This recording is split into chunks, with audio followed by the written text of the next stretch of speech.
Hello friends, तो आज के इस वीडियो में आप सभी का स्वागत है। आज हम लोग क्लास 10th का चैप्टर वन जो है इतिहास का वो करने वाले हैं। क्लास जो 10th है उसका जो चैप्टर 1 है इतिहास का, उसके कुछ हम लोग इम्पोर्टेंट क्वेश्चन करने वाले हैं जो कि बुक से निकाला गया है। बिल्कुल आप लोगों के लिए बुक से मतलब लाइन बाय लाइन पढ़ करके ये निकाला गया। देखिए, राष्ट्रवाद की भावना का बीज रोपण यूरोप में कब से हुआ? तो पुनर्जागरण के काल से कब हुआ था? ये क्वेश्चन अगर आ जाएगा आपके पास कोई भी एग्ज़ाम में कि राष्ट्रवाद की भावना का बीज रोपण यूरोप में कब से हुआ था, तो पुनर्जागरण के काल से ही, ठीक है ना। अब कब इसका उन्नत रूप हुआ, मतलब ये भावना का बीज रोपण तो हो चुका था, इसका उन्नत रूप कब हुआ? तो 1779 के फ्रांसीसी क्रांति से इसका उन्नत रूप हो गया। और क्वेश्चन है कि नेपोलियन के पतन के बाद यूरोप की विजयी शक्तियाँ ऑस्ट्रिया की राजधानी में कब एकत्र हुई? तो 1815 में। कब एकत्र हुई? 1875 में। अब मेरा क्वेश्चन आपसे ये कि वियना सम्मेलन कब हुआ? क्या आपको पता है वियना सम्मेलन कब हुआ? तो देखिए, इसका आंसर है 1815 में हुआ था, ठीक है ना। कब सम्राट की ओर से संवैधानिक घोषणा पत्र जारी किए जाए कि 1848 तक चलते रहें? देखो, जो सम्राट की ओर से कब संवैधानिक घोषणा पत्र जारी किया गया जो कि 1848 तक चलता रह गया, वही तो 2 जून 1814 को लुई 18 के द्वारा ये घोषित किया गया था। देखो, चार्ल्स 10th के संवैधानिक घोषणा पत्र में परिवर्तन के कारण इसका परिणाम कब सामने आया? देखो, जो चार्ल्स 10th था उन्होंने क्या संवैधानिक घोषणा पत्र में परिवर्तन किया, तो उसका कब सामने आया और किस रूप में? तो 1830 की क्रांति के रूप में वो क्या हुआ था कि सामने आया था। चार्ल्स 10 ने कब प्रतिक्रिया स्वरूप 4 अध्यादेशों द्वारा उदार तत्वों का गला घोटा? चार्ल्स 10 जो थे कब प्रतिक्रिया के स्वरूप 4 अध्यादेशों द्वारा उन्होंने उदार तत्व जो होता है उसका गला घोटा? तो 25 जुलाई 1830 को। ये हिस्ट्री 10th क्लास का VVI ऑब्जेक्टिव है, इसको ज़रूर याद करें। चार्ल्स 10th के खिलाफ पेरिस में कब गृह युद्ध छिड़ गया? जो चार्ल्स 10th थे उनके खिलाफ कब पेरिस में युद्ध गृह छिड़ गया? आपको पता है? नहीं पता तो देखिए, 28 तारीख को, 28 जुलाई 1830। सुधारवादियों ने कब पेरिस में थियर्स के नेतृत्व में विशाल भोज का आयोजन किया? विशाल भोज का थियर्स का इसमें, तो देखिए 22 फरवरी 1848 को। अब नेपोलियन का पतन कब हो गया? 1814 में नेपोलियन का पतन हो गया। अब बताइए मेरे, इटली में कब से कुछ राज्यों में संवैधानिक सुधारों के लिए नागरिक आंदोलन किया गया? आपको पता है? 1820 में। और इसका नाम क्या था? तो इसका नाम कार्बोनरी मेजनी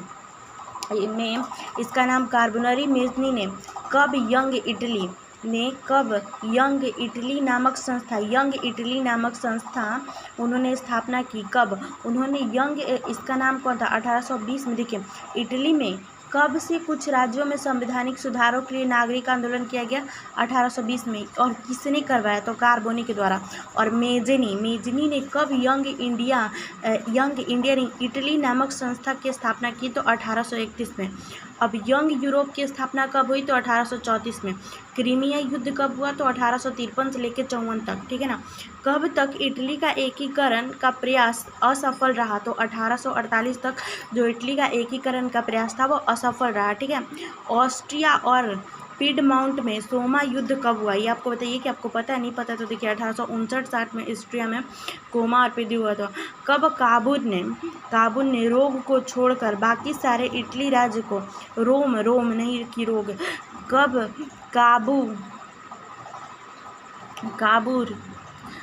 काबुल जो कि इन्होंने कार्बोनरी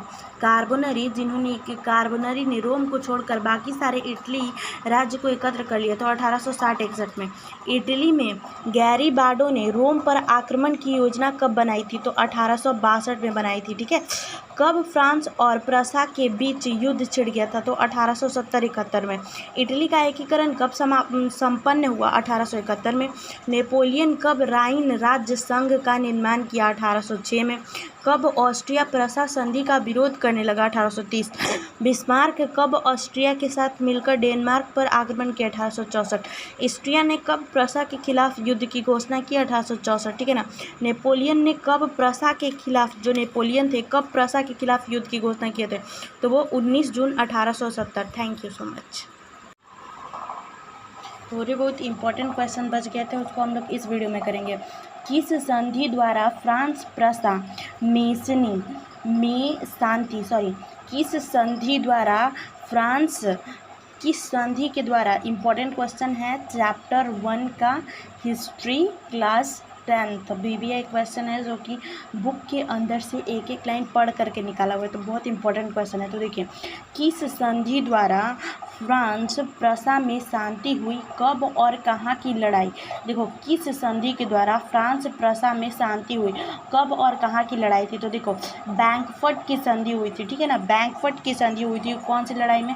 10 मई 1831 को, ठीक है ना। 10 मई 1831 को सेडान में, कहाँ की लड़ाई में? तो सेडान की लड़ाई में वहाँ पे शांति हुई थी 10 मई 1871। जर्मनी का एकीकरण कब हुआ? ये बहुत क्वेश्चन पूछा जाता है। 1871 में जर्मनी का एकीकरण हुआ। कब अलेक्जेंडर चिम्पसलाटी के नेतृत्व में युआन विद्रोह शुरू हुआ? तो 1821। 1821 के नेतृत्व में युआन विद्रोह शुरू हुआ। रूस ब्रिटेन में कब समझौता हुआ कि वे तुर्की ठीक है 1826 में विवाद में मध्यस्थता करते रहे, ठीक है ना। विवाद में मध्यस्थता कौन कर रहा था? 1826। देखो, रूस ब्रिटेन में कब समझौता हुआ कि वे तुर्की चुनान विवाद में मध्यस्थता करते रहे? 1826। लंदन में कब सम्मेलन हुआ? तो 1827 वो लोग के लिए, ठीक है ना।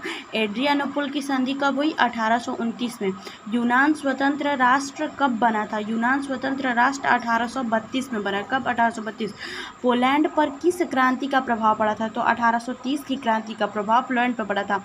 कब की क्रांति की नेपल्स की क्रांति की विफलता पर दुख हुआ और टीपू सुल्तान और स्पेनिश की सफलता पर उत्सव होश किया?